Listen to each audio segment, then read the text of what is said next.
নমস্কার বন্ধুরা, উমাস কিচেনে আপনাদের সবাইকে স্বাগত জানাচ্ছি। আজকে আমি একটা শুকনো কাঁচকলার রেসিপি বানাতে চলেছি, যেটা পুরো ড্রাই হবে এবং খেতেও খুব ভালো লাগবে। শুধু বড়রাও নয়, বাচ্চারাও তাকে চেটেপুটে খাবে এবং খুব কম ইনগ্রেডিয়েন্টস দিয়ে একটা হেলদি সবজি বানাবো, যেটা কাঁচকলা তো খুবই হেলদি জিনিস হয়। খুব কম ইনগ্রেডিয়েন্টস দিয়ে বানাবো। চলুন তাহলে বানানো শুরু করি কাঁচকলার এই সবজিটা।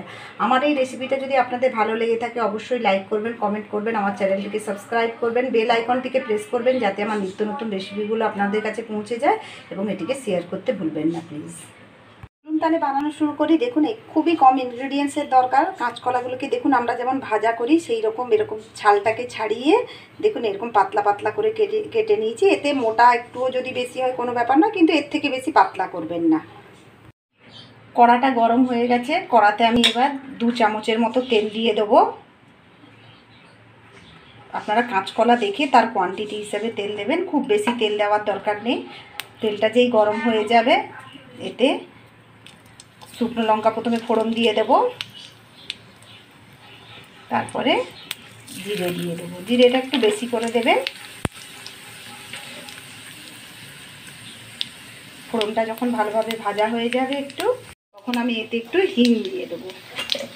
হিংটা দিলে ফ্লেভারটা খুব ভালো আসবে এতে। এবার ফোড়নটা ভালো ভাজা হয়ে গেছে, আমি এতে মশলাগুলো তুলে দেবো। খুবই সিম্পল একটা নিরামিষ রেসিপি, যেটা ডাল ভাতের সঙ্গে খুবই ভালো লাগবে, এমনিও খুব ভালো লাগবে। এবার গ্যাসটাকে একদম স্লো করে দিয়ে এই কলাটাকে ভাজতে হবে। এতে কিন্তু কোনো জল পড়বে না, তাই গ্যাসটাকে একদম সিম করে দেবেন এবং এটাকে ধীরে ধীরে ভাজতে থাকবো। এটা যখন ভাজা হচ্ছে এতে আমি একটু হলুদটা আগে দিয়ে দেবো, নাহলে হলুদের কাঁচা গন্ধটা রয়ে যাবে। বেশি দেওয়ার দরকার নেই। আর লঙ্কা গুঁড়োটাও একটু দিয়ে দেবো। আপনারা যেমন ঝাল খান সেই হিসেবে দেবেন। দিয়ে একে আমি 2 মিনিট ঢেকে দেবো। তারপরে আমি একটু নুন দিয়ে দেবো, স্বাদ মতো নুনটা দিয়ে। দেখুন আমি স্বাদ মতো নুনটা দিয়ে দিচ্ছি। নুনটা দিয়ে দিলে কী হবে, এটা একটু ঢেকে দিলে যে জলটা বেরোবে তাতেই এটা ভালোভাবে সেদ্ধ হয়ে যাবে। আমি একে 2 মিনিট ঢাকা দিয়ে এইভাবেই হতে দেবো।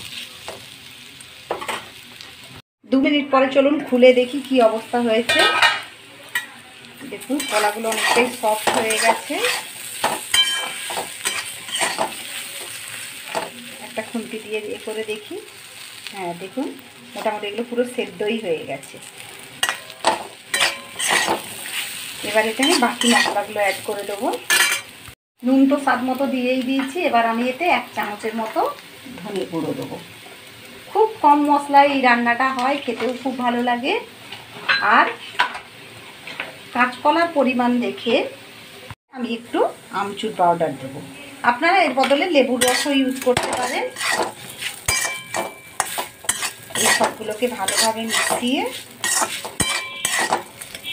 আমি আরেকটু গরম মশলা অ্যাড করব। লাস্টে এতে একটু গরম মশলা অ্যাড করে দেবো। দিয়ে এগুলোকে সবগুলোকে মিলিয়ে আমি আবার 2 মিনিট এইভাবে ঢেকে দেবো। কারণ আবার এটা আরও সফট হয়ে মশলাটার সঙ্গে মিশিয়ে যাবে, এই জন্যে আরও 2 মিনিট ঢেকে দিলাম। দেখুন 2 মিনিট পরে আমি খুলে দেখি। দেখুন মশলাটা পুরো এর মধ্যে একটা কোটিং হয়ে গেছে। দেখুন কড়াতে আর মশলা লেগে নেই, এর সঙ্গে পুরো মিশে গেছে, শুধু জিরেগুলো আছে। বাকি ড্রাই মশলাগুলো পুরো ওর মধ্যে লেগে গেছে। এইভাবে বানালে দেবেন বাচ্চারা কাঁচকলা খেতে চায় না, তো বাচ্চারাও ঘুরে ঘুরে খালি মুখে এই কাঁচকলাগুলো খেয়ে ফেলবে। চলুন আমার এটা হয়ে গেছে, আমি এবার এটাকে সার্ভ করে দেবো।